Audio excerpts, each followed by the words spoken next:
Sports centre programme में आपका स्वागत है। मैं हूं अमृत उपाध्याय। हम बार बार कहते हैं कि स्पोर्ट्स के लिए यूट्यूब पर कहीं आपने कोई डेडिकेटेड प्रोग्राम देखा जो कि एग्जाम के लिए बहुत ही यूजफुल हो, नहीं है। इसलिए हमारी टीम ने इसकी शुरुआत की और पूरे स्पोर्ट्स के सेगमेंट को एक प्रोग्राम में ढाल दिया। स्पोर्ट्स के जितने भी महत्वपूर्ण इवेंट्स हैं, जितनी महत्वपूर्ण खबरें हैं, उसे हमने स्पोर्ट्स सेंटर प्रोग्राम में शामिल किया है ताकि आपकी परीक्षा में अगर सवाल आए तो आपको सब कुछ पता हो और आप सही करके आए। आइए शुरू करते हैं। पैरा बैडमिंटन खिलाड़ी प्रमोद भगत ने BWF पैरा बैडमिंटन विश्व चैंपियनशिप में स्वर्ण पदक जीता है। प्रमोद भगत ने फाइनल में भारत के ही नितेश कुमार को 21-19, 21-19 से हराकर अपना खिताब बरकरार रखा। यह विश्व चैंपियनशिप टोक्यो में आयोजित हुई थी। प्रमोद भगत SL3 श्रेणी में भाग लेते हैं। प्रमोद अब तक 7 विश्व चैंपियनशिप खेल चुके हैं और 6 स्वर्ण, 2 रजत और 3 कांस्य पदक जीत चुके हैं। 2007 और 2017 को छोड़ दें तो सभी संस्करणों में वे फाइनल में पहुंचे हैं। प्रमोद भगत वर्तमान में पुरुष पैरा बैडमिंटन रैंकिंग में SL3 श्रेणी में दुनिया में दूसरे नंबर पर हैं और इन्होंने पुरुष एकल SL3 में 2020 ग्रीष्मकालीन पैरा ओलंपिक में स्वर्ण पदक भी जीता था। इसी चैंपियनशिप में महज 17 साल की मनीषा रामदास ने स्वर्ण पदक जीत लिया है। मनीषा रामदास ने महिला SU5 श्रेणी में जापान की मामिको टोयोडो को 21-15, 21-15 से हराया। हालांकि पुरुष युगल फाइनल में प्रमोद और मनोज की जोड़ी इंडोनेशिया के हिकमत रामदानी और उकुन रुकेंदी से 21-14, 18-21, 13-21 से हार गए। इस युगल जोड़ी को रजत पदक से संतोष करना पड़ा। एक अन्य भारतीय पैरा बैडमिंटन खिलाड़ी सुकांत कदम ने पुरुषों के SL4 श्रेणी में कांस्य पदक जीता। हमने यहाँ पैरा बैडमिंटन खिलाड़ियों की श्रेणियों की बात की है, तो चलिए अब श्रेणियों को समझ लेते हैं ताकि आपको कोई भी कंफ्यूजन न रहे। पैरा बैडमिंटन खिलाड़ियों की श्रेणियां हैं। पहली WH1, इसका मतलब है खिलाड़ी व्हीलचेयर पर है और गंभीर दुर्बलता का शिकार है। इसी प्रकार WH2 का मतलब है खिलाड़ी व्हीलचेयर पर है और मामूली दुर्बलता का शिकार है।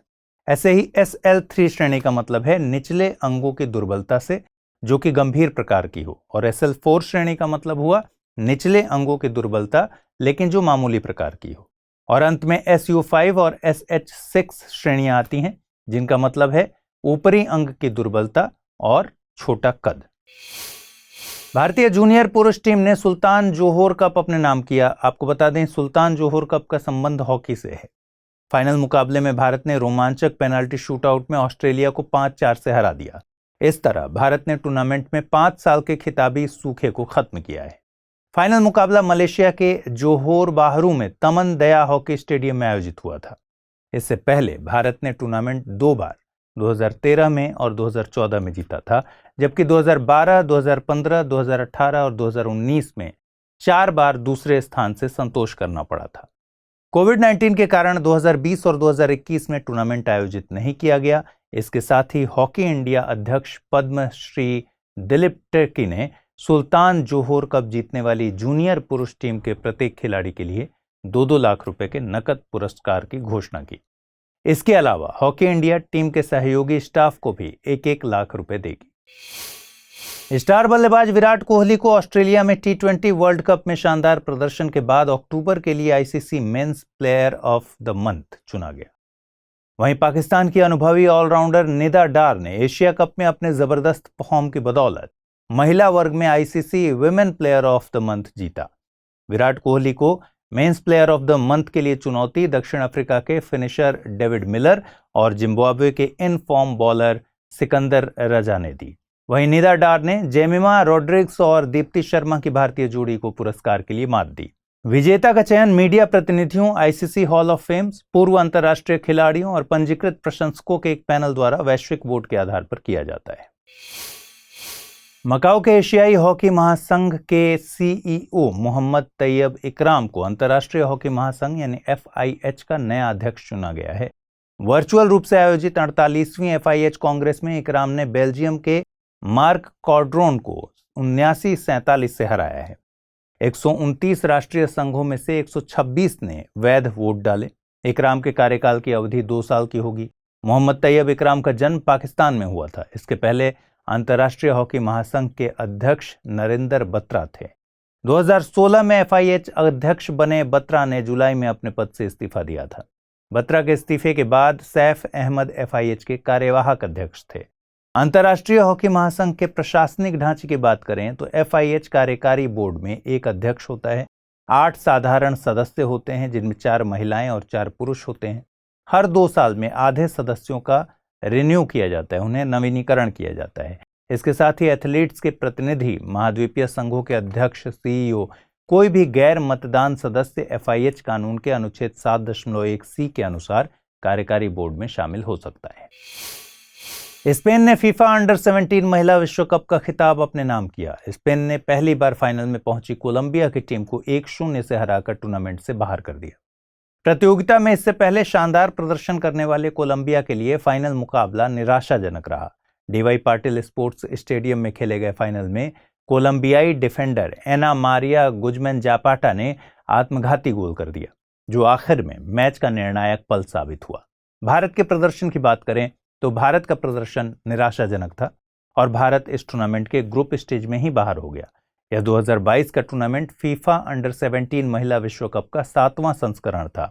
आपको बता दें कि फीफा अंडर 17 महिला विश्व कप की मेजबानी भारत को मिली थी और भुवनेश्वर में कलिंग स्टेडियम, मडगांव में पंडित जवाहरलाल नेहरू स्टेडियम और नवी मुंबई में DY पाटिल स्टेडियम में सभी मैच खेले गए थे।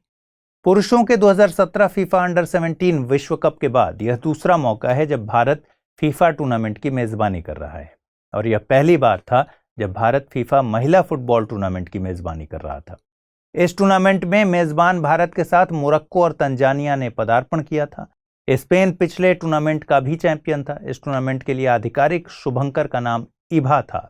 इसका अनावरण 11 अक्टूबर 2021 को अंतर्राष्ट्रीय बालिका दिवस के मौके पर किया गया था। इभा एक एशियाई शेरनी की उपप्रजाति है जो केवल भारत में ही पाई जाती है। फीफा के अनुसार इभा शुभंकर नारी शक्ति का प्रतिनिधित्व करती है। टूर्नामेंट के लिए आधिकारिक नारा किक ऑफ द ड्रीम था।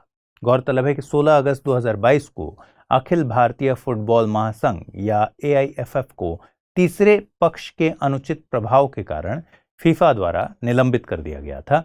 नतीजतन 2022 फीफा अंडर 17 महिला विश्व कप की मेजबानी भारत से छीन ली गई थी। हालांकि बाद में AIFF द्वारा दैनिक प्रशासन पर नियंत्रण पाने के कारण फीफा द्वारा AIFF को बहाल कर दिया गया था।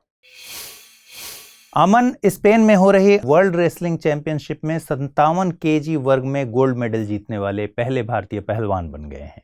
फ्री स्टाइल पहलवान अमन ने तुर्की के अहमद दुमान को हराकर अंडर 23 विश्व चैंपियनशिप का 57 kg वर्ग का खिताब अपने नाम किया। यह अमन का इस सत्र का चौथा पदक है। उन्होंने अलमाटी में स्वर्ण, डानकोलो में रजत और यासार दोगु में कांस्य पदक जीता था। भारत ने इस तरह प्रतियोगिता में 6 पदक हासिल किए, जबकि देश के 9 पहलवान मैट पर उतरे थे। भारत ने ग्रीको रोमन में अपना सर्वश्रेष्ठ प्रदर्शन किया, जिसमें 3 पहलवानों ने कांस्य पदक जीते। राष्ट्रीय डोपिंग रोधी अनुशासन पैनल ADDP ने मुंबई के एथलेटिक्स कोच मिकी मेंजेस पर अपने प्रशिक्षु को प्रतिबंधित पदार्थ देने के लिए 4 साल का प्रतिबंध और 50,000 रुपए का जुर्माना लगाया। मेंजेस ने कीर्ति भोइट को प्रतिबंधित पदार्थ ड्रोस्टानोलोन का इंजेक्शन लगाया था। 2020 में कीर्ति भोइट का परीक्षण हुआ था, जिससे पता चला कि वो ड्रोस्टानोलोन के लिए पॉजिटिव पाए गए थे। कीर्ति भोइट को 2021 में ADDP द्वारा 4 साल के लिए अयोग्य करार दिया गया था। एथलीट ने एक अपील दायर की और इस साल अप्रैल में डोपिंग रोधी अपील पैनल यानी ADAP ने उसके प्रतिबंध को घटाकर 2 साल कर दिया। ADAP द्वारा सुनवाई के दौरान कीर्ति भोइट ने खुलासा किया कि उनके कोच ने उन्हें और एक अन्य एथलीट को सप्लीमेंट के अलावा ड्रोस्टानोलोन इंजेक्शन दिया था। उसकी शिकायत पर महाराष्ट्र एथलेटिक्स एसोसिएशन ने कोच की जांच की और 4 साल के लिए उसे प्रतिबंधित करने का फैसला किया। इस सूचना पर कार्रवाई करते हुए नाडा ने इस साल 12 मई को कोच मिकी मेनेजेस के खिलाफ डोपिंग रोधी नियम उल्लंघन का आरोप लगाया और 4 साल का प्रतिबंध और 50,000 रुपए का जुर्माना लगाया। मेनेजेस पहले एथलीट सपोर्ट कर्मी हैं जिनके खिलाफ आरोप लगे और उन्हें मंजूरी दी गई। गौरतलब है कि ड्रोस्टानोलोन विश्व डोपिंग रोधी एजेंसी की निषिद्ध पदार्थों की सूची में शामिल है। ड्रोस्टानोलोन प्रोपियोनेट का एक एंड्रोजन एस्टर प्रोड्रग है, जिससे पहले महिलाओं में स्तन कैंसर के उपचार में इस्तेमाल किया जाता था। दवा का उपयोग गैर चिकित्सीय रूप से बॉडी बिल्डिंग और परफॉर्मेंस इन्हेंसमेंट के उद्देश्यों के लिए भी किया जाता है। हाल ही में विश्व स्क्वैश महासंघ WSF की कॉन्फ्रेंस और आम सालाना बैठक चेन्नई में आयोजित हुई। इस मौके पर विश्व स्क्वैश महासंघ अध्यक्ष जेना वोल्ड्रिज ने कहा कि चेन्नई 2023 में स्क्वैश विश्व कप के एक नए रूप की मेजबानी करेगा। उन्होंने ये भी कहा कि शहर 2025 विश्व कप चरण की मेजबानी भी कर सकता है। हालांकि इस नए फॉर्मेट के विश्व कप का आयोजन WSF का भारतीय स्क्वैश रैकेट्स महासंघ SRFI के साथ कॉन्ट्रैक्ट के बाद ही किया जाएगा। ये बताया जा रहा है कि कॉन्ट्रैक्ट कई सालों का हो सकता है। आपको बता दें कि स्क्वैश विश्व कप 2011 के बाद से आयोजित नहीं किया गया। नए फॉर्मेट के बारे में विश्व स्क्वैश महासंघ अध्यक्ष जेना वोल्ड्रिज ने संकेत दिए हैं कि अब फॉर्मेट संभवतः मिश्रित टीम टूर्नामेंट का हो सकता है। हालांकि अभी क्वालिफिकेशन के मानदंडों पर फैसला नहीं किया गया है। जेना वोल्ड्रिज ने कहा है कि विश्व स्क्वैश महासंघ विश्व कप के अलावा चेन्नई में ही 2024 में विश्व युगल टूर्नामेंट आयोजित कराने के बारे में भी विचार कर रहा है। तो फिलहाल इस बुलेटिन में इतना ही रखते हैं। अगले हफ्ते आपसे फिर मुलाकात होगी। अपना ख्याल रखिए, ठीक से पढ़ाई कीजिए। नमस्कार।